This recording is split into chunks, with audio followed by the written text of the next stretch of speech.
Now, Channel 3 Early Warning Weather with Chief Meteorologist Bruce DePriest. Well, I am keeping an eye on a thunderstorm just across the border from Connecticut into New York State. You can see a pretty heavy thunderstorm that's now producing more in the way of lightning strikes just to the northwest of Irondale in eastern New York, just to the west of Connecticut.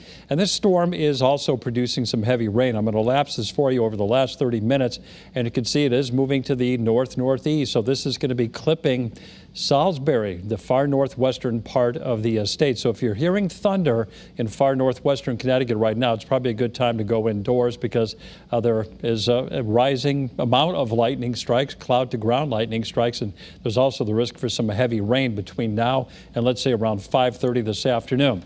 All right, the rest of the state is dry, as you can see, and dry is the word for June. Now, yesterday, Mark reported over 2 inches of rain in North Windham, but nothing in Windsor Locks yesterday, nothing in Bridgeport.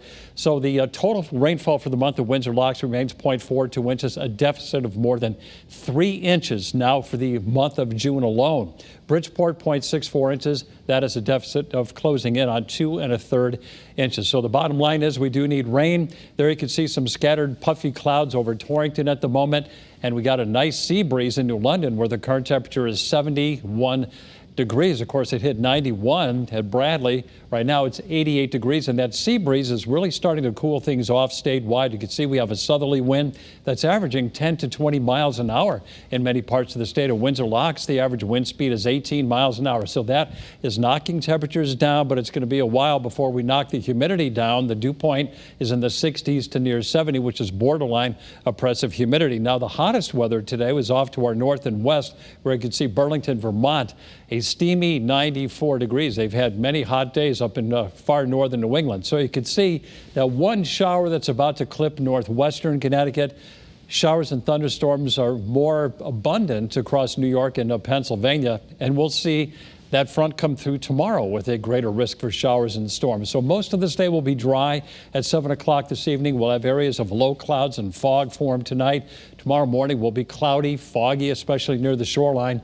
And then as the cold front moves through, we'll see a rising chance for showers and thunder. So that's FutureCast around midday. Some of these showers, since the air is just loaded with moisture, could produce torrential downpours. That's 3 o'clock in the afternoon as the front shifts into central Connecticut with scattered showers and storms. And by 6 o'clock in the evening, a lot of the activity is going to be gone and the air will start to dry out. So lows tonight will be in the 60s to near 70, a very uncomfortable night without the AC, and highs tomorrow well up in the 80s, but we're not forecasting 90, so the heat wave should end at 4 days. Thursday, partly sunny, not as humid, a high of 86. An isolated thunderstorm is possible. And then Friday should be partly to mostly sunny, a high of 85. The humidity remains in check on Friday, so some nice weather for the beginning of the Travelers Championship. Then over the weekend, Saturday, there's a chance for a late day storm, a high of 88, and a chance for a shower or thunderstorm on Sunday, perhaps a better chance, a high of 89 as the humidity comes back, and then we'll start to cool down a little bit as we go through Monday and Tuesday. For the shoreline tomorrow, we're going for a high of 85 and then low 80s for the rest of the week.